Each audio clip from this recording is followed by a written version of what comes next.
Hello, all you big, beautiful brains out there. Today, we're going to talk about test anxiety.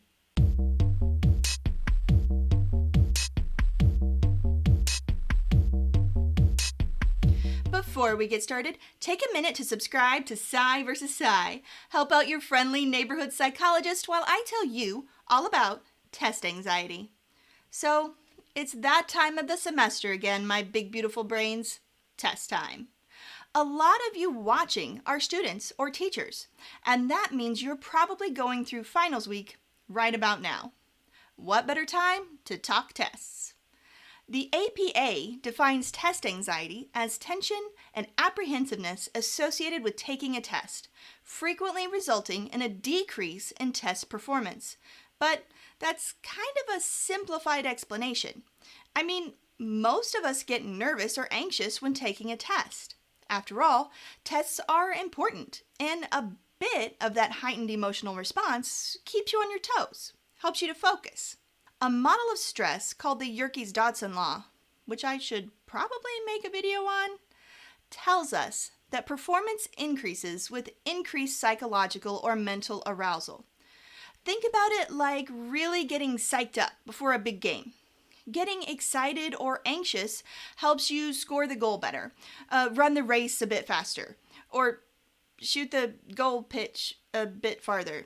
I'm not really good at sports analogies. That's the same as a bit of anxiety helping our performance on tests. The problem is that the Yerkes-Dodson law also states that increased arousal creates increased performance just so far. If we have too much anxiety, it can actually make our performance worse. When psychologists talk about clinical test anxiety, they're talking about individuals who have so much extra anxiety about taking a test that it makes them perform worse.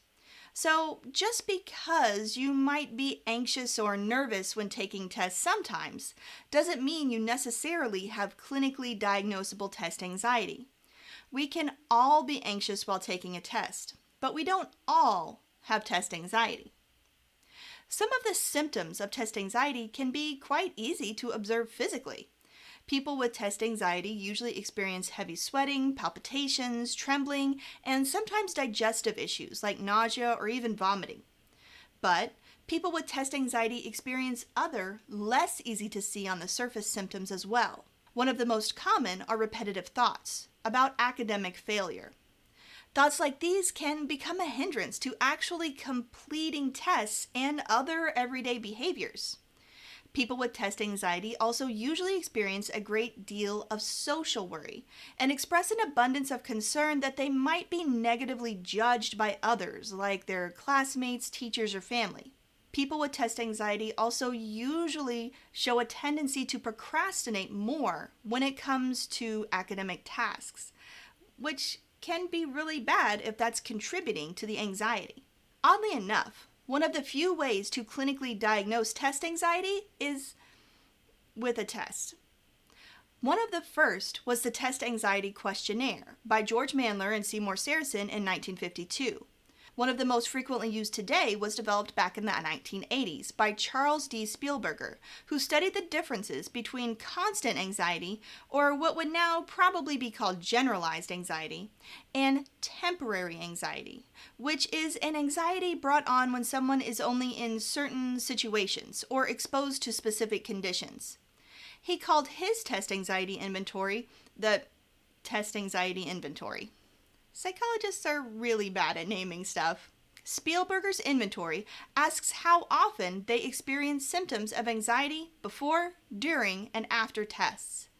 It also has subscales that assess other things like worry and emotionality as components of test anxiety. Now, here on Psy vs. Psy, we have a policy.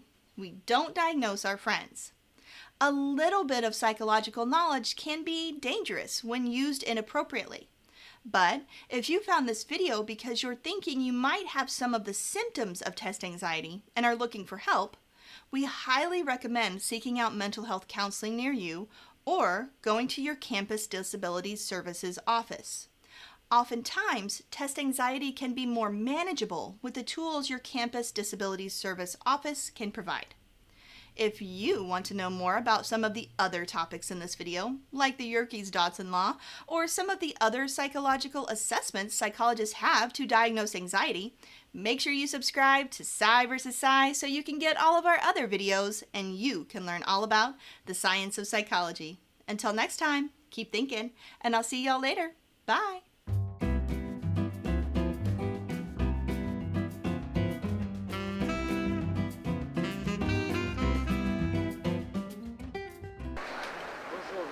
We're penny up at the game today, 5-a-side. Here comes the goal pitch.